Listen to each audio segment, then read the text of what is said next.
गिरते बाजार में फार्मा सेक्टर को डिफेंसिव सेक्टर माना जाता है, और हो भी क्यों नहीं। चाहे वार हो या रिसेशन, दवाइयाँ तो हर आदमी की बेसिक जरूरत है। चाहे फिर कर्ज लेके ही इलाज करना पड़े, लेकिन दवा दारू का व्यापार हमेशा चलता रहेगा। तो मैंने मार्केट की इस गिरावट में कुछ स्टॉक्स चूज किए हैं जो कि फंडामेंटली एंड टेक्निकली फिट बैठते हैं, और मार्केट की इस गिरावट में भी इंडेक्स और अपने पीयर्स के कंपैरिजन में ऊपर ट्रेड कर रहे हैं। तो चलिए देखते हैं वो स्टॉक्स कौन से हैं। और उससे पहले आपने अगर अभी तक हमारे चैनल को सब्सक्राइब नहीं किया है तो प्लीज सब्सक्राइब।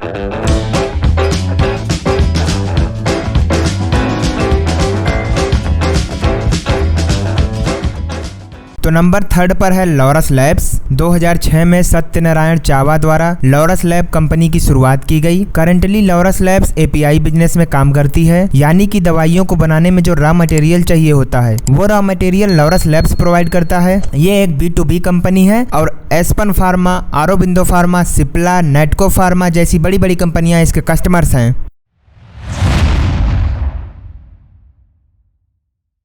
कंपनी की मार्केट कैप वैल्यू 28,000 करोड़ की है। इसका करंट प्राइस 520 रुपए है, और इसका पी रेशियो 37 का है। कंपनी की ROE 24% एंड ROCE 23% का है, जो कि बहुत ही बढ़िया नंबर है। और कंपनी ने पिछले 5 सालों में 33% की CAGR ग्रोथ दी है। इस कंपनी में सबसे बड़ी हिस्सेदारी पब्लिक की है। बेहतर होता अगर इसमें प्रमोटर्स की हिस्सेदारी थोड़ी और होती।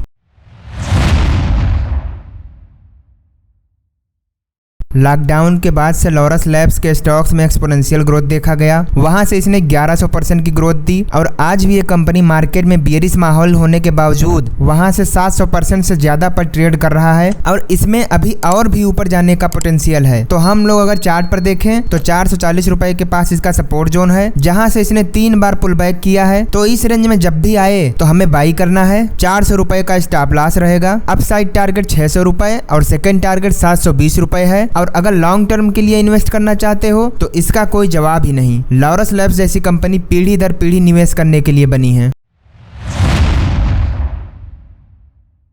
हमारा दूसरा स्टॉक है max health care. Max health care के पूरे भारत में इस समय 17 हॉस्पिटल्स एक्टिव हैं। इनके हॉस्पिटल्स मेनली दिल्ली से लगे हुए क्षेत्रों में काम करते हैं। मैक्स हेल्थ केयर की current market cap value 36,000 crore की है, और इसका करंट प्राइस 373 रुपए चल रहा है। इसका पीई रेशियो 59 का है, ROCE 12.2% एंड ROE 10.3% का है। कंपनी का पिछले 5 सालों का CAGR 110% का है, यानी कि अगर आपने पिछले 5 सालों में मैक्स हेल्थ केयर में इन्वेस्ट किया होता तो लगभग हर साल आपके पैसे डबल हो जाते।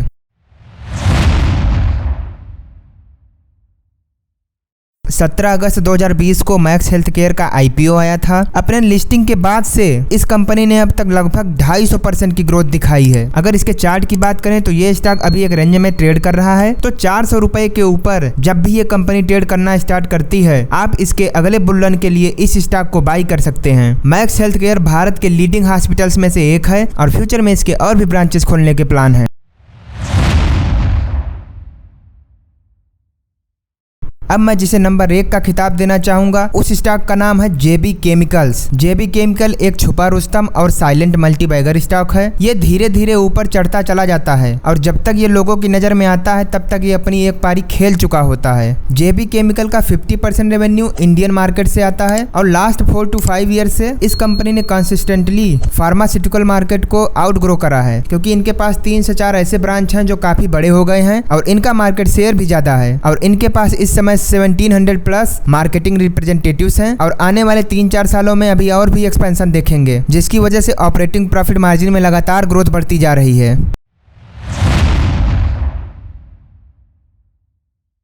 JB केमिकल की मार्केट कैप वैल्यू 12,500 करोड़ की है, और इनका करंट प्राइस 1620 रुपए है। इस स्टॉक का पीई रेशियो 32 का है, और इसका ROCE 25.4% और ROE 19.5% का है। कंपनी ऑलमोस्ट डेप्ट फ्री है, और लास्ट 5 ईयर्स का CAGR 38% का है, जो कि बहुत ही बढ़िया ग्रोथ है। जैसा कि चार्ट पर भी हम लोग देख सकते हैं, जेबी केमिकल एक साइलेंट मल्टीबैगर स्टॉक है। यह धीरे धीरे ग्रो करता चला जाता है। तो अगर हम लोग ध्यान से देखें तो इसके स्टॉक में फ्लैग एंड पोल पैटर्न का फॉर्मेशन हुआ है। तो अगर ये स्टॉक 1700 के लेवल को क्रॉस करके ऊपर ट्रेड करना स्टार्ट करता है तो इस स्टॉक में बहुत बड़ी चाल आ सकती है। डिस्क्लेमर, ये स्टॉक मेरे पोर्टफोलियो में ऑलरेडी 1200 के लेवल से पड़ा है और मैंने इसे लॉन्ग टर्म के लिए इन्वेस्ट किया है। अगर ये स्टॉक 1200 के नीचे ट्रेड करना स्टार्ट करता है तो मैं इससे निकल जाऊंगा और अगर ये 1700 के ऊपर निकलता है तो मैं उसमें और भी क्वांटिटीज ऐड करूंगा। आई होप ये एनालिसिस आपको पसंद आई होगी। जाने से पहले हमारे चैनल को सब्सक्राइब कर लीजिए और वीडियो को लाइक कर दीजिए। Thank you.